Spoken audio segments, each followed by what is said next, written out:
Hey, what's up? It's Jim, and this is Movie Crap. This is my movie news show that is now returning after, I guess, 2 months off, around 2 months, not really 2 months, but close to 2 months off. It's basically a show where I go through various movie news items and then articles that I think would be cool to check out, and then trailers at the end. So you can scroll on through. I do not do kind of time link things because there's just a lot of stories, but there'll be kind of some stuff that not too many things, but a few things I wanted to talk about that happened in the 2 months I was not making episodes of Movie Crap. It is cool to be back and doing this show again. It's been a little bit, a lot has happened in the movie world, and it'd be cool to talk about. Normally I have a box office thing. This time I won't, but basically Furious 8 or Fate of the Furious made a lot of money, and Beauty and the Beast crossed $1 billion and now has made more than the original Star Wars, so live with that, I guess. So the first bit of movie news is Jeff Goldblum will be coming back in Jurassic World 2, which everyone seems to be very excited about, but I'm guessing they didn't see like Independence Day 2 or like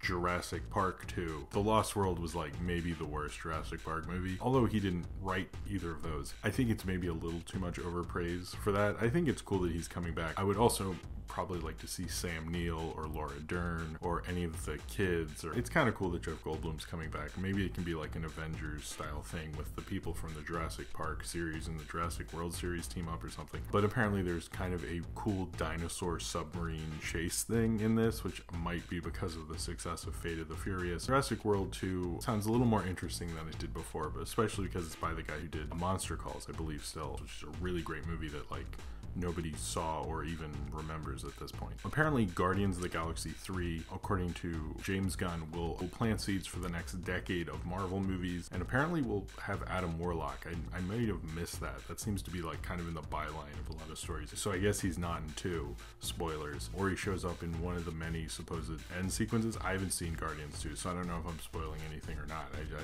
don't know. It makes sense that Adam Warlock would show up, but it's interesting like how big of a movie will Guardians of the Galaxy 3 be with the MCU, and it seems like Kevin Feige really wants James Gunn to take a bigger and bigger role, so it's going to be interesting like how big of a franchise has this become and how important will it continue to be, and maybe they know they can sign these people past the first 3 to like longer contracts or something to do stuff beyond the Infinity War movies. I don't know, but that kind of brings up a lot of interesting points about what the Guardians of the Galaxy franchise is going to become to the MCU. It kind of makes me more intrigued about Guardians 3 than Guardians 2, although I am excited about Guardians 2. An executive at Pixar recently said that when asked where did the cars come from, because they clearly are in a world that looks like humans live there, but they're all cars, and like if there are no humans, why do cars have doors and steering wheels and everything like that? And he claimed that because of automated cars and everything like that, this is a future world where the cars who got smarter and smarter, and obviously people weren't driving them anymore because they're so automated, eventually decided to get rid of the humans, and then the cars ended up taking on the personalities of the last human who drove them, which sounds like horrifying and also better than like any Cars movie. But that's what a guy from Pixar said.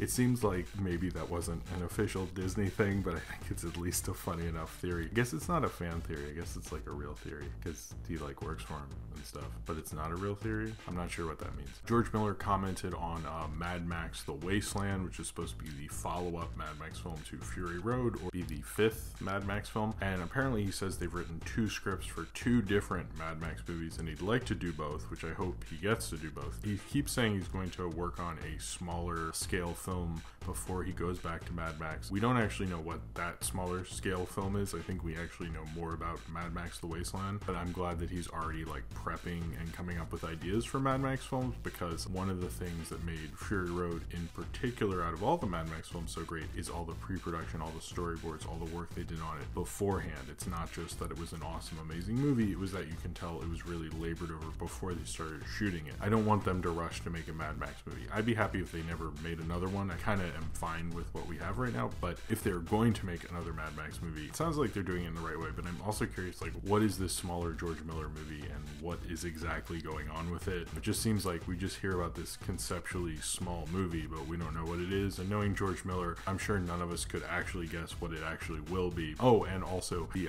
blind guitar guy, or the doof Roof Warrior. I didn't know he had a name. Apparently George Miller has written like all sorts of crazy histories with that guy, and he will definitely be back. That's like his one big guarantee. M. Night Shyamalan's next movie is going to be called Glass. It is going to be the sequel to both Unbreakable and Split, and it is going to star Bruce Willis, Samuel L. Jackson, Anna Taylor-Joy, I think I got that right, and James McAvoy. It's going to be this kind of cool superhero team-up thing. It is going to come out on January 18th, 2019. It seems like what he's doing is he's making movies on his own terms, financed by himself, and then releasing them at kind of like low profile release dates and kind of getting away with it. It seems like he kind of wants to be in Hollywood but doesn't want to be the big, you know, M. Night guy anymore, but he still wants to like make movies, and like kudos to him. I think that's actually pretty cool, and especially with Split, definitely is going to make me rewatch Unbreakable again. I don't know, it's going to be interesting to see kind of an M. Night Shyamalan verse. I'm curious if like Haley Joel Osment will make a surprise appearance and then he'll keep teaming these people up in this weird cinematic universe, or maybe get Mel Gibson back or something. I don't know. Maybe The Village will come back. Now I just want to make dumb jokes, but I think that's cool that he eventually did get to make his Unbreakable movies. So I'm not in love with his movies. I just kind of respect that he's like, I'm just gonna make cheaper like genre films, and now that he had a huge hit with Split, I guess he's gonna make his dream movie. It seems like David Fincher is actually directing World War Z. Like for real, he's gonna direct World War Z. That's not a joke. That's not speculation. That's not one of those things. It looks like it's actually going to happen because him and Brad Pitt are buddies, and it's kind of like not what I'd like David Fincher to be doing, but he's had so many false starts with projects over the years. I guess he was like, hey, I could actually get to make this movie. I bet they'll let him make it however he wants, so maybe he's just doing it because a sequel, believe it or not, actually gives a major auteur freedom, which sounds like a bizarro world, but I guess that's the world we live in. I never really wanted to see a World War Z sequel. With this news, I'm both confused and intrigued and want to see this movie, but I'd much rather see David Fincher do kind of, you know, anything else, but I'm curious why he would want to do this. It just sounds bizarre. In Masters of the Universe movie news, Mick G is no longer directing this movie, which is great because I don't want Mick G directing anything because he's horrible. At the same time, there's a release date for this movie, which is December 18th, 2019, which seems like that wouldn't happen, but Sony is saying they're sticking with December 18th, 2019, and they're talking about maybe getting a big star, and they keep saying Kellen Lutz, which maybe they're joking. I grew up being a big He-Man fan, so this should be news I'm excited for. I'm more just like, unless you're getting like somebody who knows how to play with the irony of it or something, or it goes super dark and gritty in a ridiculous way, I'm not interested at all. And I don't know if anyone really is, but it seems like Sony's really probably going to make this movie at some point, and the fact that they're not moving the date, despite the fact that they just lost a director, kind of shows like how much time and energy they're spending on it. So it might actually happen, but they've also been trying to make this movie for like 15 years or something like that. I've never heard of a franchise going like, we lost a director, but this is our release date. And you're like, whoa.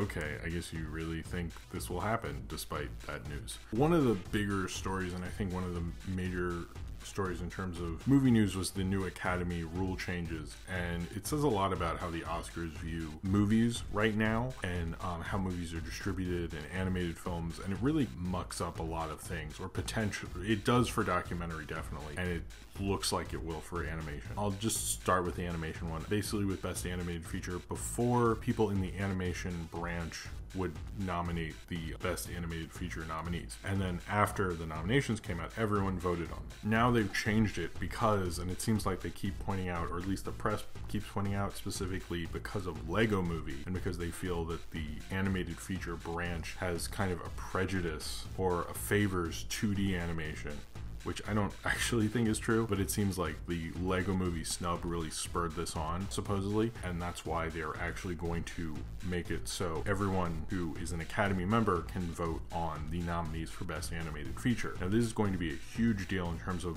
foreign animation that's gotten nominated, a lot of foreign animation, specifically from the studio or distributor or whatever, for kids, which has kind of made a business out of getting these small little films nominated for Best Animated Feature, and then getting better streaming deals and getting a better placement in Best Buy and getting these films more attention. And these directors, look at the rise of Tom Moore, look at Ernest and Celestine, look at My Life as a Zucchini. These are films that really needed this support. And some people are saying this year isn't the strongest animation year. Pixar is putting out Cars 3, for example. It could really have a big ripple effect. We don't know. 4Kids, all the quotes I read from them are basically like, hey, don't give up hope. We believe in story, and crying in the shower, because I think they're probably fucked reading any of those confessions from Academy voters about how they felt about animated feature. It was pretty dire and negative, so I don't think you should have a lot of hope, really, but it hasn't officially happened, so I don't think there'll be as many weirder nominations as there has been in this category, which now I've noticed, despite the fact that I think people should have been singing the praises of what this film was doing for smaller animated films, no one was until this happened, which is like kind of a bunch of bullshit. I guess the Lego Movie being snubbed kind of ruined the party for all this, which the Lego Movie should have been nominated. And I know Disney always wins, but it is kind of a major change, and I'm a little confused why they decided to do this 2 years later. Like, it still really bugged them, but it is a major snub that'll be on any list of biggest Oscar snubs of all time things. So it's not like all the other times that the live action field is screwed up. It was just one screw up, which I think they've done countless times, but the Oscars doesn't like screwing up. And one thing that they have changed is the best documentary category, which is kind of a bigger deal, because basically the film that won best documentary with these rule changes could not win again, which is OJ Made in America, because they feel that was primarily made for TV, and no documentary that's shown as like a limited series or multi-part thing on television can be done without a special permission, basically, which sort of means like none of those ESPN 30 for 30 documentaries will be allowed. We don't want the jocks ruining our cool nerd documentary party, which is sort of incredibly lame, because I think the 30 for 30 documentaries are really amazing. The few I've seen, I think they do an amazing job with it. And this also brings to mind the fact that with media changing and distribution changing and actually getting harder and harder to put documentaries in theaters, that they're hindering the documentary forum, because they are trying to put it as this is the way it should be and always will be, and that's not what it represents to most people anymore. And I think with the changing of media and the changing of ways things are released, it's not so much how it is released, which seemed to be super important to them. Some people say, how can something win an Emmy and an Oscar? But like, honestly, who cares? OJ Made in America was an incredible documentary. This just sounds like a bunch of like sore losers who, you know, changed the rules because they realized they actually got away with it. But to me, it's like they made an amazing piece of work. But it's mainly, when you hear these rule changes, what they did to documentary and animated feature are really hindering two categories and kind of enhancing more of a narrow view of filmmaking, which I think the Academy kind of represents more and more of. This is probably one of the worst rule changes I've ever heard them doing, and one that cuts off two mediums that really need those categories, help outsiders and people who aren't necessarily into those mediums to get into them, and they've just hurt them and cut them off at the knees just because of, you know, kind of weird preferential things, which, you know, that's kind of the Oscars, I guess. I think they thought this would be for the better, but in terms of artistry and for the mediums, it's definitely for the worse. Johnathon Demme died this week. He was a great director, obviously Silence of the Lambs. Recently I saw Married to the Mob, which was really good. Philadelphia, Stop Making Sense. He even recently did the Justin Timberlake and the Tennessee Kids documentary, which I heard was good. And he's kind of an interesting director, because as much as you want to see him as kind of a big studio director, he also did like concert movies. He kind of did what he wanted. Silence of the Lambs is one of the all-time great movies, great thrillers. I love Silence of the Lambs, and I love Stop Making Sense, and I love a lot of his work. And if you haven't seen Silence of the Lambs, or you haven't seen any of his major films, this is definitely a time to go out and check those out. I think we definitely lost one of our great Hollywood directors. The animated Spider-Man movie, which is going to star Miles Morales, has moved from its original release date, which was December 21st, 2018, which is also when Aquaman is going to come out, and has been moved up a week to December 14th, 2018. It's probably best not to have them compete against one another, but it's also the holiday season, so it kind of sort of doesn't matter, but whatever, they moved them up. So I guess you're going to get to see it a week earlier now. So that's a thing. Apparently they're going to make more Narnia movies, this time with Joe Johnston, who directed The Rocketeer, Captain America the First Avenger, Jurassic Park 3, my favorite sequel of the Jurassic Park movies, I guess. It's just me and Paleo, I think, that like Jurassic Park 3. But yes, they're going to do more Narnia movies. This is going to be the Silver Chair, going to be part of the franchise that's already been going. It's not like a reboot, really. It's just another movie in it. I actually am a big fan of the BBC version of the Silver Chair, which I think Tom Baker was in, but I haven't haven't seen since I was a kid, and I didn't know who Tom Baker was then, so I've really been meaning to rewatch that one for like a long time. But yeah, Joe Johnston's going to do that. I don't know why he's doing that. It seems very un-him. He also did Honey, I Shrunk the Kid, so I guess they thought, you know, he has a history of working with a kid ensemble and so forth. I'm not a fan at all of the Narnia Hollywood movies. I love the BBC versions. I grew up with the books and things. I just really never liked them, and I don't think I've seen, didn't they, oh god, this is the fourth one. Jeez, this is like a franchise you didn't even know happened. This is kind of more of a rumor, but people are talking about it, and I'm kind of for it. There's all these rumors Robert Zemeckis might direct The Flash, and basically what happened is Warner's met with him, and believe it or not, Robert Zemeckis is kind of pitched like every big franchise. He made Back to the Future.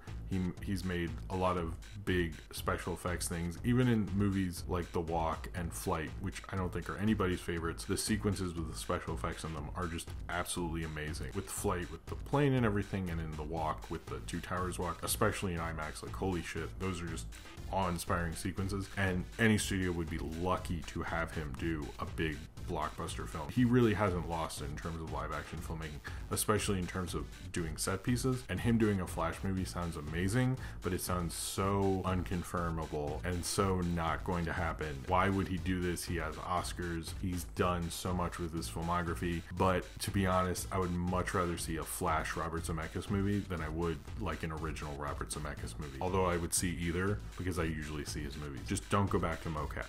That's my only thing. Please do not. I do not think it is at all going to happen, but I think it would be very cool. There's a couple big articles that came out while I was away. One of them, which was from IndieWire, which was is Netflix bad for movies? And there's kind of been this debate whether when movies are bought by Netflix, whether it actually works out for them, because no one's really talking about them. They don't really get as much press as like Luke Cage does, or even Mystery Science Theater or something like that. They kind of just get thrown on the streaming service, and these movies don't have a theatrical run at all, and you don't have to hear about how they bombed, or they don't have to pay for as much, and the indie producers make a ton of money, but it doesn't seem like they get the same kind of spotlight they would if they were in theaters. Netflix itself actually responded to this article, and it seems like maybe they're going to play more of an active role, but this is a question that's coming up a lot, and I think that's kind of one of the more interesting articles, that they actually got a company to seem a little freaked out about it. Was interesting. Another one, this is from Birth Movies Death, about a book about the making of Live and Let Die, written by Roger Moore, about his time making Live and Let Die. And it's just kind of an interesting look at that movie. I know some people are a fan of it. I'm not one of them. Of Live and Let Die, Roger Moore is alright, but it's kind of an interesting behind the scenes look. It's a little more honest than we usually get nowadays, and it was a like commercially released book, and he went over it, and it's kind of like an interesting cinematic like lost artifact, I guess. In terms of trailers, I'm just going to talk about 3 of them. Cars 3 trailer, which looks like it's kind of like Creed, Rocky 5 kind of Cars movie. Sure, it kind of assumes like the Rocky movies. I like care about Rocky. I could give 2 fucks about Lightning McQueen and like all the characters in this. It's just like I don't care about them, so like why would I be nostalgic for like his last ride? It just like doesn't matter to me. Part of how those movies work is I'm supposed to have some nostalgia or like a giving a shitness about it, and I just like don't have that. So photorealism in the trailer of the backgrounds looks really interesting, and I'm a little curious to see it for that, but like I've never really cared about the Cars movie, so I don't know. The Kingsman: The Golden Circle trailer, which I thought was actually really cool. I'm a little pessimistic about this trailer. I don't really think Kingsman needed a sequel, but everyone's back for the sequel. This is an interesting trailer. I don't love that they just revealed that Colin Firth's back. I think that's a little weird, but I like all the Americans in it. I'm curious where this is gonna go. They don't really tell you, but they sort of tell you, so but definitely gets me excited. You know, I just don't think it's going to be as good. Would like it to be as good, if not better. That would be great. And finally, The Last Jedi trailer came out. I think it is actually a really great trailer. I know it has certain allusions to the Force Awakens trailer, particularly with Finn coming out sweating and taking his helmet off and everything, much like how Rey is sweating and panting in the beginning of this one. It uses a lot of imagery from the Force Awakens. It is not a shot for shot from the Force Awakens trailer. That video was made to match up the imagery. If you watch watched the Force Awakens trailer and the Last Jedi trailer. They are different, actually. It also looks like a really cool Rian Johnson movie, and since Looper and ever since Brick, I've really wanted him to do a big budget Hollywood film. That's like sort of my dream. It's worked out, and he's doing a Star Wars film. I would have liked maybe some more Kylo Ren. There really wasn't enough of him. To me, he's the most interesting character of that trilogy, but there's definitely going to be more trailers after that. So we'll see. I think it was a really good trailer. It got me really excited. It also was a teaser trailer, so if you're saying like it didn't show enough, that's what teasers do. It just kind of whets your appetite and goes, okay, this is sort of what it is, and you're like, ooh, cool, and we'll get a more detailed but with these movies we never do, so we're basically just going to get teasers until the thing comes out, and then we'll really know, because we didn't really know what was going on with Force Awakens till it came out. So I think that's going to be the same thing with this one. So that was Movie Crap. I hope you've been enjoying the videos I've been making lately, and I hope to get this series back on track and hopefully get it to more of a weekly thing. We'll see, but anyway, I hope you enjoyed this episode, and I have a video coming out tomorrow, which the Patreon people can already see. So if you're a patron, you can watch it right now, but it'll be out on Saturday. And I hope you've been enjoying the Mystery Science Theater 3000 reviews and all the reviews that have been going up in the past 2 months, and all the videos of Baby Sophie and everything like that. Anyway, comment below in the comments if you'd like to talk about any of these stories, and subscribe if you would like to. And we'll together